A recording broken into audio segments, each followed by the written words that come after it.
네, 이번 시간부터는 재무회계 구체적인 그 개정 과목으로 들어가서 현금과 수취채권에 대해서 알아보도록 하겠습니다.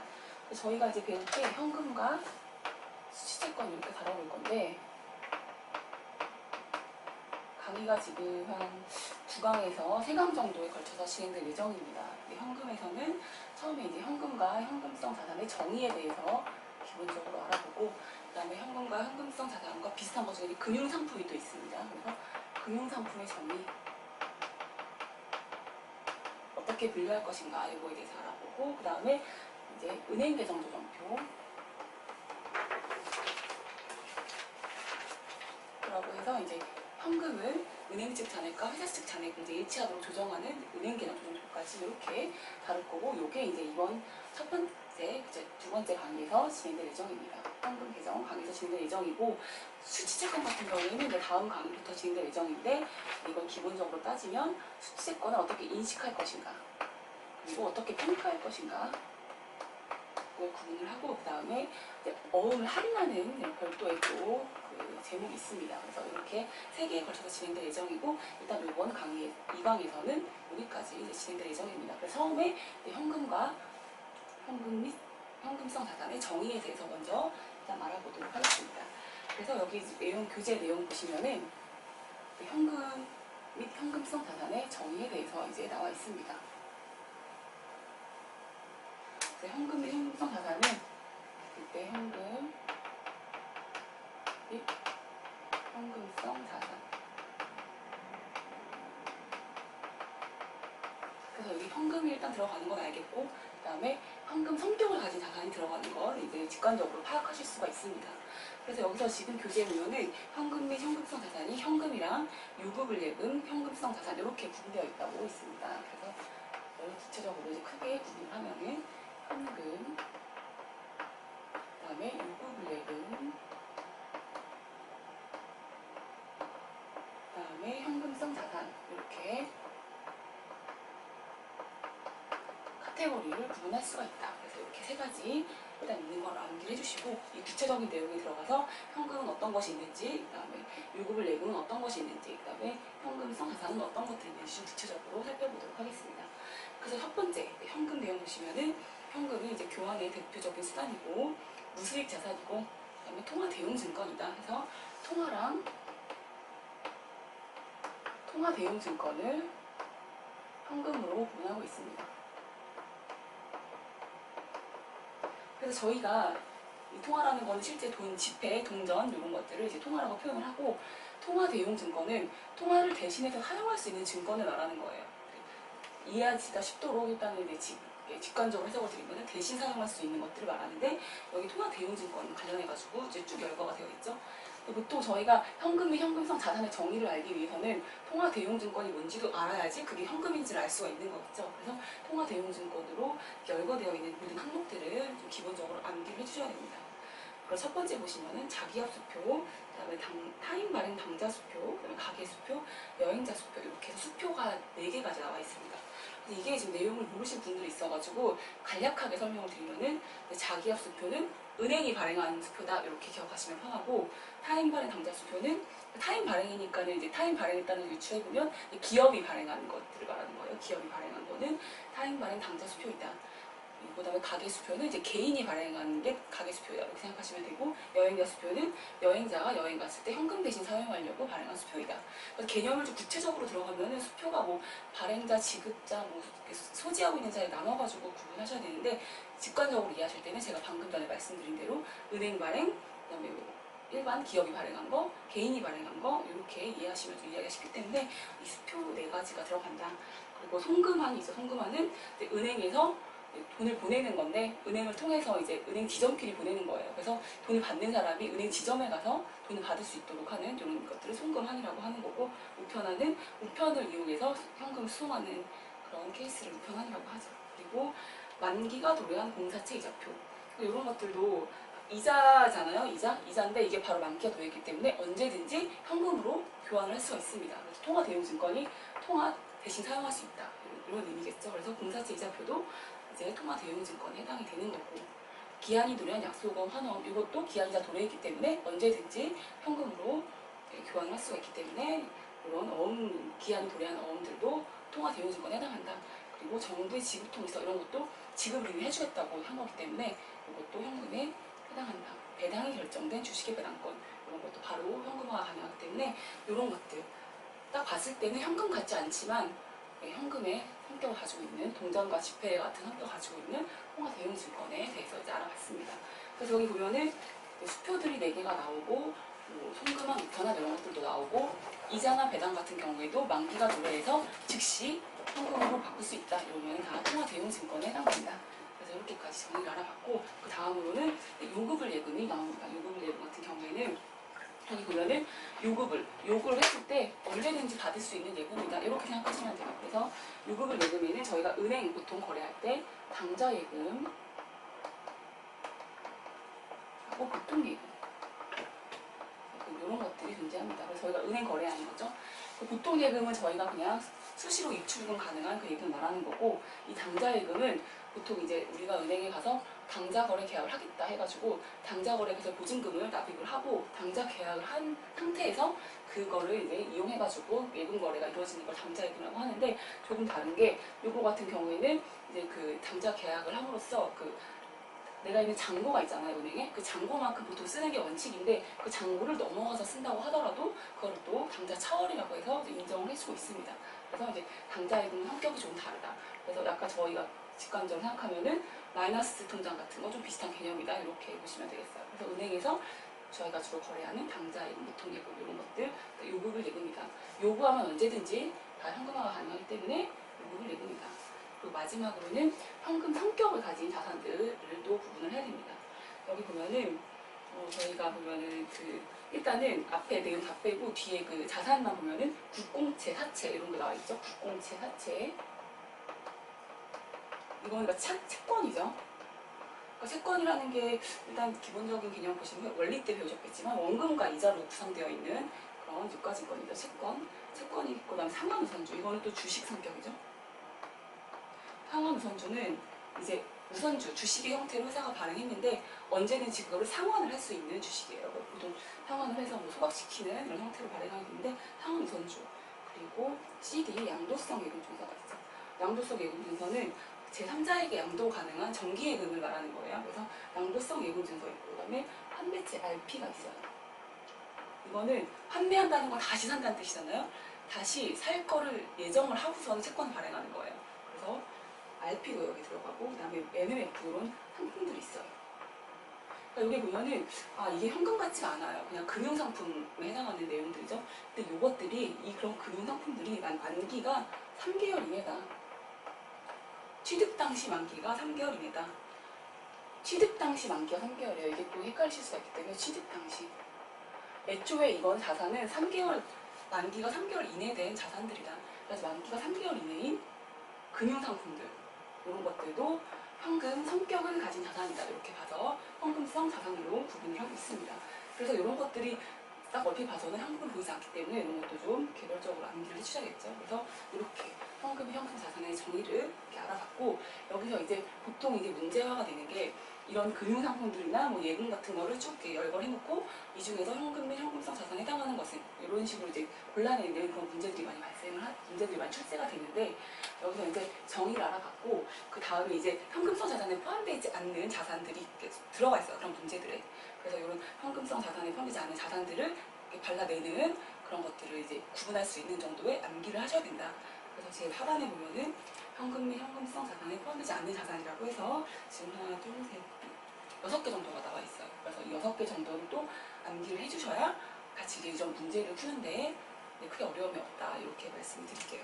그래서 보면은 첫 번째로 이제 우표와 인지가 나와 있어요. 우표는 여러분들 그쵸 우편 보내고 하실 때 우표 붙이는 것들이 있고 그다음에 인지는 세금을 이제 내는 거잖아요. 인지로.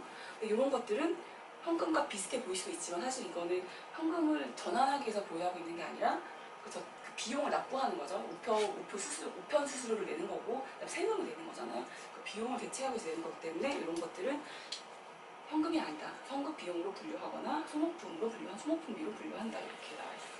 그래서 이거를 현금 및 현금성 자산에 포함되지 않는 자산을 암기하실 때 이 계정들이 어떤 계정인지를 아시면은 헷갈리지 않으시겠죠.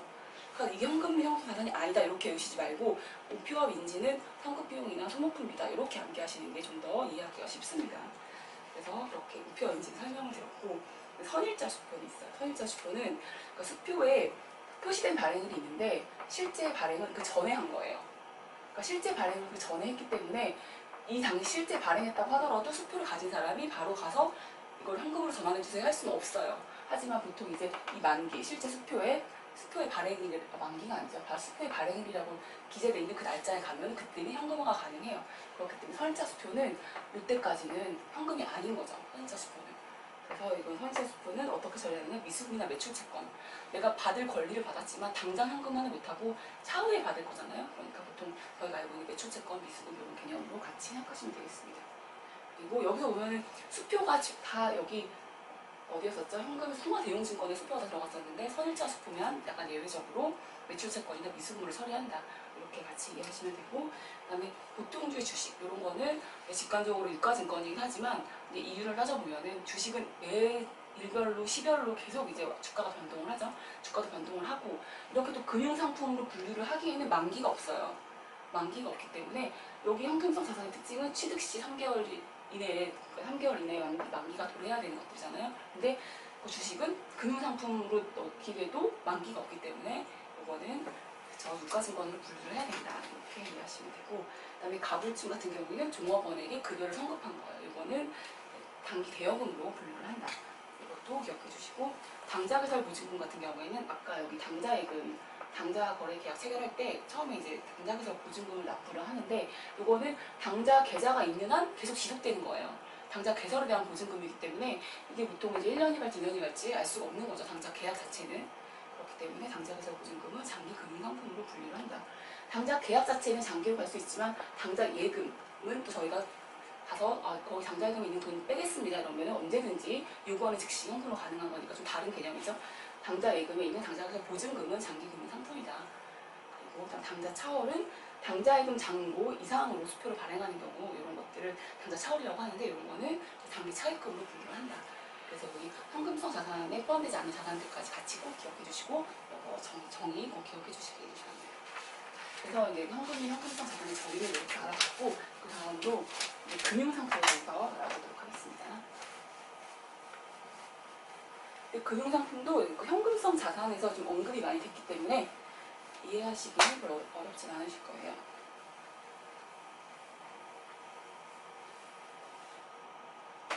금융상품에 보면은 교재에 나와 있죠. 첫 번째로 정기예금, 정기제품.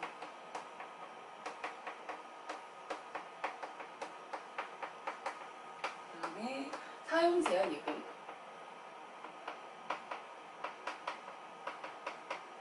그 다음에 정형화된 금융상품. 금융상품이죠. 이렇게 구분할 수가 있습니다. 그래서 여기 보면 금융상품을 이렇게 크게 세 가지로 구분을 하고 있고 이런 것들의 이제 뭐 만기 여부에 따라서 만기가 1년 이상이면 장기고 1년 이내면 단기 금융상품이다. 이렇게 이제 기간에 따라서 분류하고 있는데 일단 기본적으로 금융상품의 정의에 대해서 먼저 알아보겠습니다. 정기예금, 정기적금은 정기적금은 이제 기본적으로 저희가 은행 거래하실 때 아시죠? 처음에 이제 예금을 1년 동안 넣었어요. 그럼 이자를 얼마나 주겠다. 이렇게 해가지고 예금의 형태로 이제 만기가 되면 원금 플러스 이자를 받는 정기예금 이런 것도 이제 금융상품에 해당하는 거고, 정기적금은 뭐 매달 이렇게 얼마씩 적금을 구입한 다음에 만기가 되면 그 구입한 금액에다 이자를 추가해서 이제 돌려주는 여기 정기적금 성격이 되겠습니다. 그래서 요거는 이제 기본적으로 실생활에서 많이 다 알고 있는 개념이고, 그 사용 제한 예금이 있는데 이런 거는 보통 이제 어떻게 딱 사용을 못하게 해놓은 거예요. 예를 들어서 뭐 양도기금, 뭐 간체기금 이런 것들이 좀 있긴 한데 이거는 사실 사용 제한이 들어갔다고 하면은 무조건 현금 및 현금성 자산으로 갈 수가 없습니다. 현금 및 현금성 자산은 내가 언제든 요금을 내는 개념 정의처럼 내가 언제든 현금으로 전환할 수 있는 그런 형태의 예금이어야 되기 때문에 이거는 사용이 제한됐다는 거는 일단 그게 막혔다는 거예요. 그렇기 때문에 이건 일단 무조건 금융상품으로 갈 수밖에 없다. 그래서 뭐 어떤 뭐 만기가 3개월 이내든 뭐든 사용 제한이 들어가면 이거는 현금 및 현금성 자산이 아니고 무조건 금융상품으로 분류한다. 이렇게 이것도 개념 정의하시고, 그 다음에 기타 정형화된 금융상품에서 아까 나왔던 CD가 있었죠. CD. 그 제3자에게 양도 가능한 정기예금 증서가 CD였고, 그 다음에 여기 보면은 CMA가 있어요. 이것도 거의 뭐 광고에서 이제 그 많이 보셨을 텐데, 뭐 CMA 증권사 광고에서 많이 나오는데, 보통 이제 고객한테 돈을 받아가지고 채권에다가 운용을 해서 이제 그 이자를 운용한 이자 수익을 이제 고객에게 이제 또 나눠주는 식의 형태예요. 그래서 이건 채권 운용한다. 근데 우리가 하는 게 아니라 이제 돈을 받은 증권사나 뭐 이런 데서 운용을 해가지고 하는 게 CMA다. 그리고 CP 같은 경우에는 기업어음인데, 이제 이거는 회사에서 발행한 모음이죠. 기업어음 CP라고 하고, 그다음에 RP 같은 경우에는 아까 다시 살 조건으로 발행한 채권이다. RP 이런 것도 들어가고, 그다음에 기업 금전 신탁이라고 해서 이거는 기업에서 이제 돈을 금융기관에다가 주면 금융기관에서 이 돈을 굴리는 거예요. 뭐 유가증권을 하든 이렇게 해가지고 그 수익을 나눠주는 그런 형태의 금융상품을 금전신탁이라고 하는데, 이런 금융상품들도 다 이제 포함이 되는 거죠. 정형화된 금융상품들이에요. 기본적으로. 그래서 이거는 뭐 이렇게 약자를 많이 써요. 약자를 많이 쓰고, 실생활에서도 저희가 뭐 은행이나 뭐 증권사 같은 데 방문했을 때 이런 금융상품들 얘기를 많이 듣죠. 그래서 뭐 예금에 드느니 뭐 CMA 드세요 뭐 이런 얘기를 듣게 되고, 뭐 RP 투자하세요 이런 얘기 듣게 되고 하는 그런 것도 있죠. 그 여기 또 많이 하시는 게 MMF도 많이 하시죠. 뭐 이런 것들, 이게 금융상품이 되는 거예요. 그리고 MMF는 근데 여기서는 아까 이거는 초단기 금융상품이기 때문에 아까 현금이 현금성 자산으로 들어가죠. 이건 현금이 현금성 자산. 근데 이런 상품들은 금융상품에 해당한다. 왜냐하면 MMF는 그 초단기 수익증권이에요. 그래서 이거는 다 만기가 3개월 이내 짧은 것들만 운용하는 거기 때문에 금융상품 성격 중에서도 이거는 현금 및 현금성 자산이다. 나머지 이것들은 이제 금융상품으로 해당이 되는데, 근데 이게 또 금융상품으로 분류되려면 3개월 이내면은 현금이었죠. 이렇게 분류가 되는 거 같고, 1년 이내면은 단기 금융상품이 되는 거죠. 그리고 1년 이상이면 장기 금융상품이 된다. 그래서 이런 금융상품들은 이 만기에 따라서 어떻게 뭐 현금 및 현금성 자산으로 분류될 수 있고, 단기 금융상품으로 분류가 될 수도 있고, 장기 금융상품으로 분류가 될 수 있다. 요거까지 같이 설명을 드렸습니다. 여기 이제 교재에 보면은 좀 추가적으로 나왔던 내용이 이제 장기, 단기 구분을 하는 건데, 뭐 정기 지금 저 적금을 예로 들어가지고 장단기를 구분한 내용이 있어서 간략하게 설명을 드릴게요. 보통 여기 보면은 가입할 때는 정기 적금이 1년 이상이기 때문에 1년 이상이면 장기 금융상품으로 분류가 되겠죠. 처음에는 이제 장기 금융상품으로 계정 처리를 해요. 이렇게 처리를 했다가 나중에 이제 시간이 많이 흘렀어요. 만기가 이제 1년 이내로 돌아오게 되면 그때 이제 대체하는 작업이 필요해요. 이 계정이 단기 금융상품 대체되고 이런 식으로 회계 처리를 한다. 그래서 처음에 장기 금융상품으로 불러야겠다고 해서 계속 영영 장기 금융상품인 건 아니에요. 기간이 흘러가면서 만기가 이제 다가오는 잔여 기간이 바뀌기 때문에 그 다음에는 중간에 유동성 대체를 한번 해줘야 된다. 단기 금융상품을 한번 분류해줘야 된다. 이런 개념까지 같이 설명을 드렸습니다. 그래서 이렇게 금융상품에서는 정기예금, 정기적금 들어가고 사용제한 예금 들어가고 금융상품 여러 가지 종류들이 있는데, 금융상품이 만기가 취득 당시 만기 3개월 이내면 현금성 자산, 만기가 1년 이내면 단기 금융상품, 1년 이상이면 장기 금융상품이다. 이렇게까지 정리하시면 되겠습니다. 근데 아까 추가로 MMF 같은 경우에는 금융상품이지만 이건 초단기 자산을 이용하는 거기 때문에 이거는 이런 거 상관없이 현금 및 현금성 자산으로 분류가 된다. 여기까지 같이 알아봤습니다. 그래서 이거 이제 현금 및 현금성 자산을 구분하는 그 계산 문제, 그쵸? 계산 문제 한번 2문제 정도 다뤄보고 다음 파트로 넘어가도록 하겠습니다. 현금 및 현금성 자산 문제를 한번 풀어볼게요.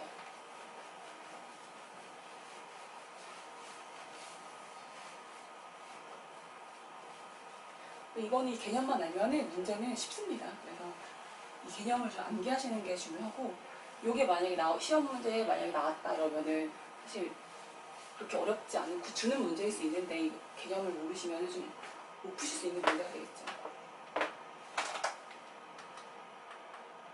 그래서 첫 번째 문제 보겠습니다. 다음은 2000X1년 12월 31일 현재 한국이 보유하고 있는 항목들이다. 주한국이 X1년 11월 31일의 재무상태표에 현금 및 현금성 자산으로 표시할 금액은 얼마인가?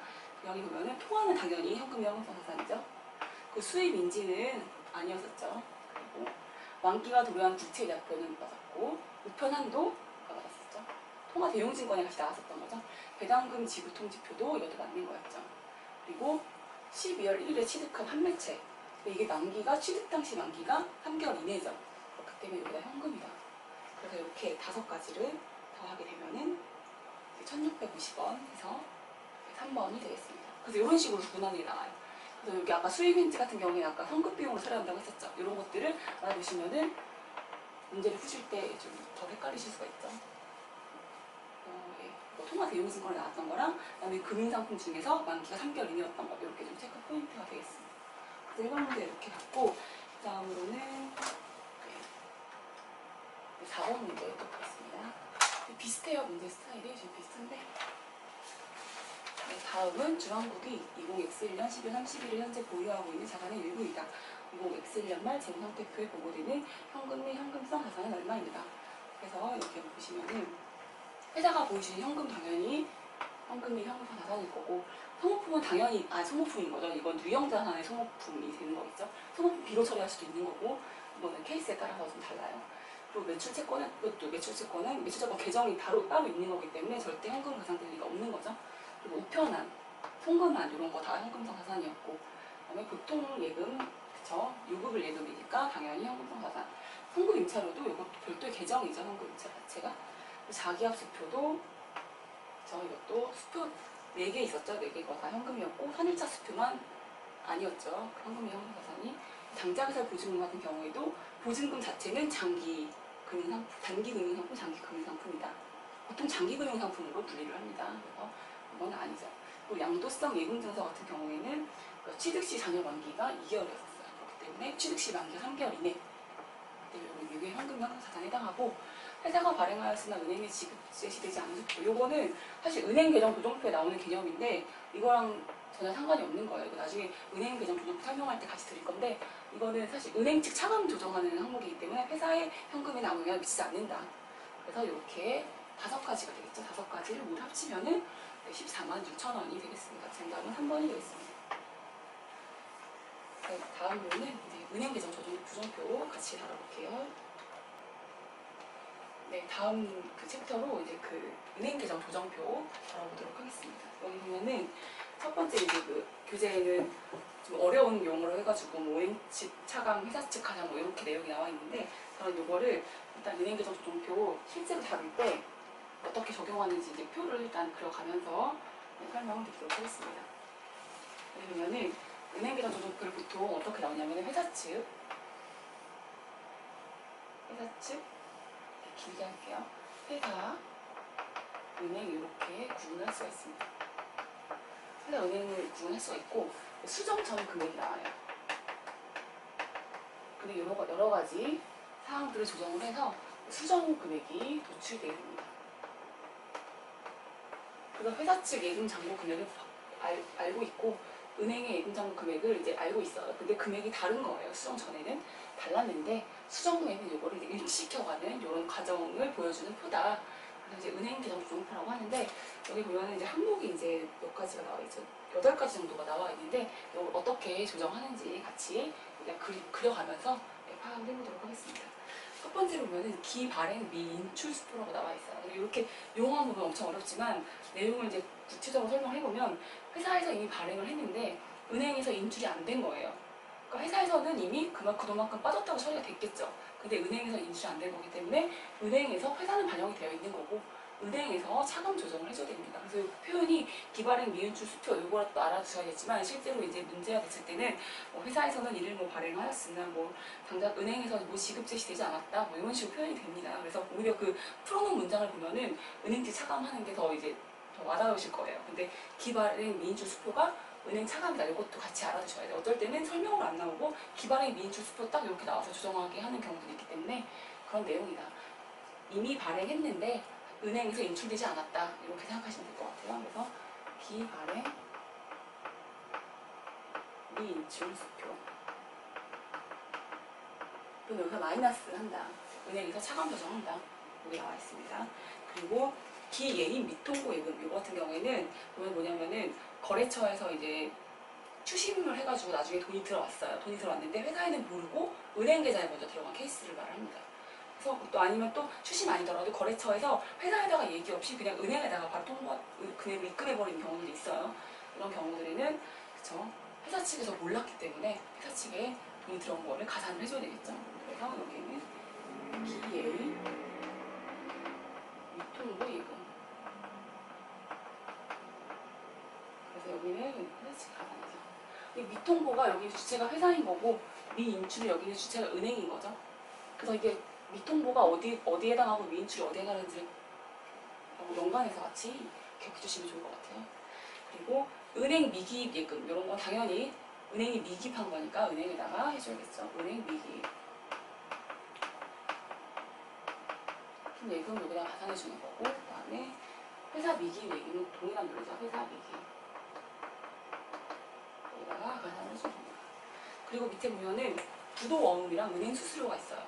부도어음 같은 경우에는 보통 회사에서는 부도라고 생각 안 하는데 은행에서 부도 처리를 해버리는 케이스들이 좀 있어요. 이게 나중에 결국에 뭐 바드업이나 수포 같은 거 왔다 갔다 하다가 은행에서 딱 부도 처리하는 거 있잖아요. 그렇기 때문에 보통 회사에서는 모르고 은행에서 부도 처리하는 케이스들이 많습니다. 그래서 이거는 은행에서는 알고 있는 거죠. 먼저 회사에서만 모르고 있는 거예요. 그래서 부도어음 차감해준다. 그리고 그 다음 나와 있는 게 은행 수수료가 나와 있죠. 은행 수수료도 은행은 자기네 수수료니까 먼저 빼갔겠죠. 근데 회사에서는 모를 수도 있어요. 은행이 이런 수수료를 가지고 이제 이런 주수입원 이런 수수료들이기 때문에 이런 거를 먼저 빼갈 거란 말이에요. 근데 회사에서는 이게 미처 반영이 안 됐을 수가 있겠죠. 그래서 이렇게 차감이 된다. 이렇게 나와 있고 이거 뭐 예외해서 추가적으로 하면은 뭐 이자 수익, 이자 비용 같은 거 발생했는데 그런 것도 은행이 더 잘 알죠.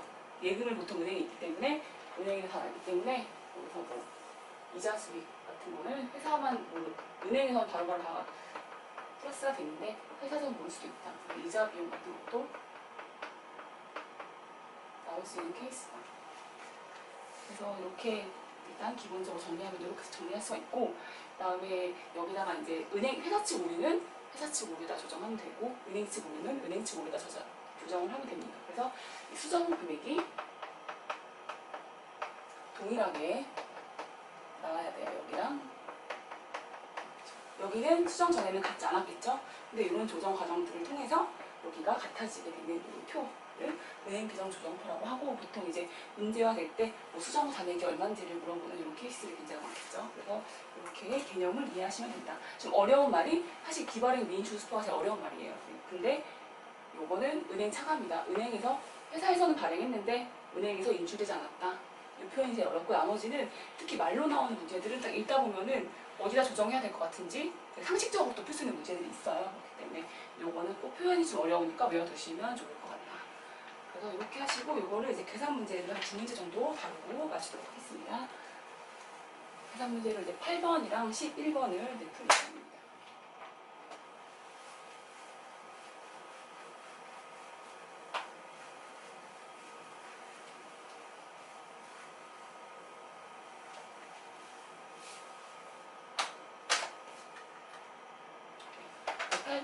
공사는 20X1년 7월 말 당좌예금 잔액을 은행에 조회한 결과 432만 5천원이라는 회신을 받았다.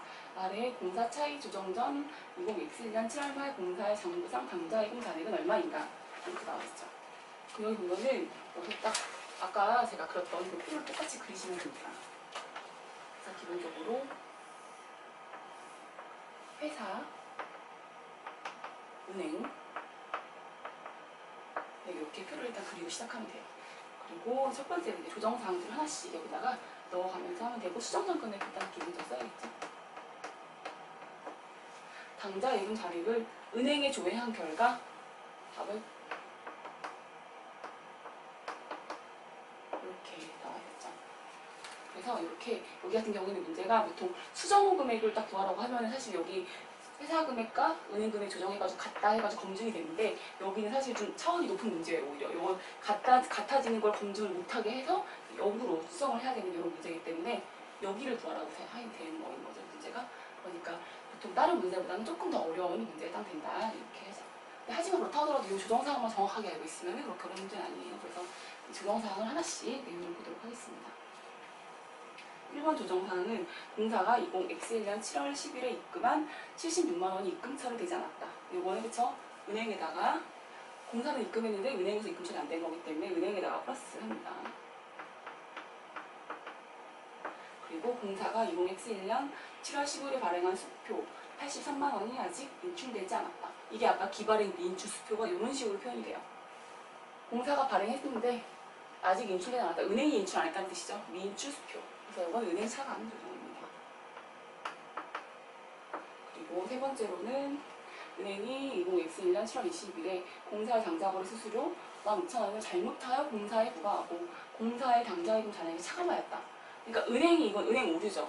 근데 은행이 차감을 하면 안 되는 걸 차감한 거죠. 그러니까는 플러스 15,000원을 더해줘야 된다. 그래서 오류를 수정한 케이스가 되는 거죠. 그리고 네 번째로는 은행이 20X1년 7월 25일에 주 공인에게 기속시켜야 이자 수익 3만 원을 잘못하여 공사의 당좌예금에 입금 처리했다. 이것도 은행 오류 사항이죠. 수익을 3만 원을 잘못 인식한 거죠. 그러니까 수익을 그만큼 또 빼줘야 돼요. 그리고 이거는 아까 말한 이자 수익, 이자 수수료랑 다른 개념이에요. 아까는 실제로 제대로 처리가 됐을 때 회사에서 반영 안 할 가능성이 높은 거지만 이거는 은행이 그냥 오류 사항이라고 명백히 나와 있죠. 문장 속에. 그래서 이거 내용을 잘 보시면서 뭐 이자 수익이라고 무조건 회사에서 조정하고 이런 건 아닙니다. 내용을 잘 보시면서 그 상식에 맞게 또 처리를 해주셔야 돼요. 그리고 20X를 여기는 한계죠. 20X년 7월 말 은행이 보내온 예금 증명서에 포함되어 있는 금액 중 공사의 장부에 반영되지 않은 것은 다음과 같다. 회사 측 조정사항이 회사 측 조정사항 이렇게 세 가지가 나와 있어요. 추심 의뢰한 받으러 온 45만 원이 공사의 당좌 예금에 입금되었다. 근데 이것도 보통 그런 거죠. 아까 추심 의뢰한 건데 은행에서 바로 입금이 된 거죠. 그렇기 때문에 회사에서 몰랐을 가능성이 높아요. 그래서 여기서 회사에다가 45,000원, 45만 원인데 45만 원 더해주고 공사에 거래처가지고 공사의 공사 매상 매입금을 갚기 위하여 34만 원을 은행에 직접 송금함. 은행에 직접 송금했기 때문에 회사도 또 모르겠죠. 그렇기 때문에 여기도 34만 원을 더해줘야 돼요. 그리고 공사가 거래처로부터 받은 수표 12만 7천 원을 당좌예금에 입금하였으나 은행에서는 이를 최종 부도 처리했어요. 그치, 부도원 같은 경우에는 은행에서는 처리했기 때문에 부도원인지 알고 있지만 회사에서는 몰랐을 수도 있어요. 그렇기 때문에 부도원은 이렇게 처리를 한다. 그래서 이렇게 구해야 되는데 일단은 문제는 보통 수정 후 금액을 물어보는 문제가 있어요. 수정 전 금액 다 주어지고. 근데 이 문제는 조금 어려운 문제이기 때문에 수정 후 금액이 같다는 검증을 하지 못하고 이렇게 역으로 가산하게 되어 있죠. 그래서 여기서 은행에서 은행 측 수정 전 금액에서 수정 후 금액을 산출하면은 424만 원이에요. 그럼 여기도 똑같이 424만 원이 되겠죠. 그래서 이것을 역산을 하게 되면은 357만 7천 원이 된다. 300 이렇게 역산을 하는 문제로 출제가 됐고 여기에 지금 문제가 길어가지고 보기를 넣지 못했는데 정답은 3번이 되겠습니다. 3번이 역산을 하는 그런 내용이었다. 이렇게 알아봤고 다음에 이제 두 번째 문제 또 볼게요. 11번 문제. 11번 문제는 더 간단해요. 간단한데 이제 말로 나와 있지 않고 아까 그 나왔던 그 용어로 간단하게 나와 있는 케이스이기 때문에 이것도 한번 간단하게 다뤄보겠습니다.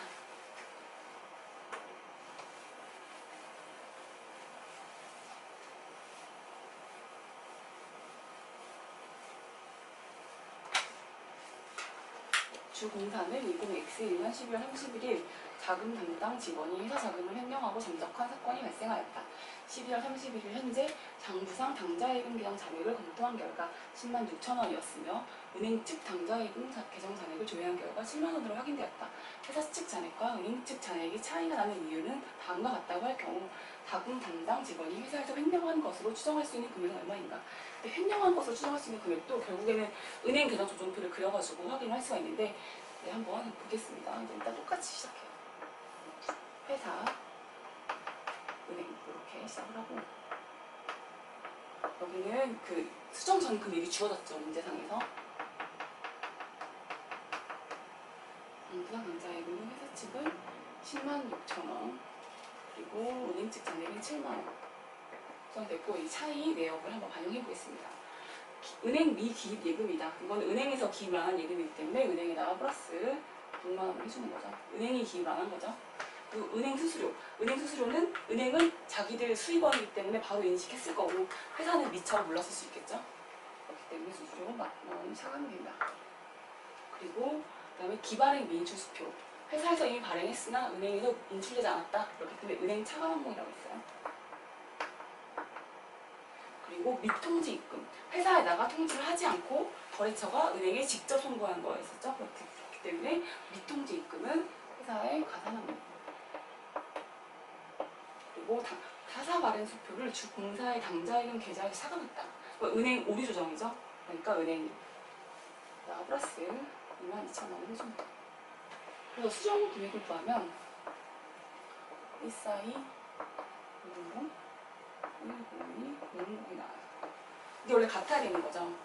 같아야 되는 건데 회사에서 이만큼 차이가 나는 그만큼 직원이 자금 횡령했다 이렇게 볼 수가 있는 거예요. 그래서 이게 자금 횡령 금액을 물어보고 있지만 실제로는 이게 차이 금액을 묻고 있는 문제가 다름이 없다. 횡령했다고 했을 경우에 보통 회사 잔액이 더 크겠죠.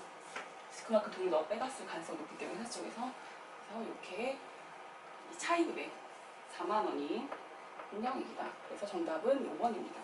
그래서 은행 계좌 조정법까지 이렇게 다뤄봤고 다음 시간에는 매출 수치 채권, 매출 채권 이 파트에 대해서 알아보도록 하겠습니다.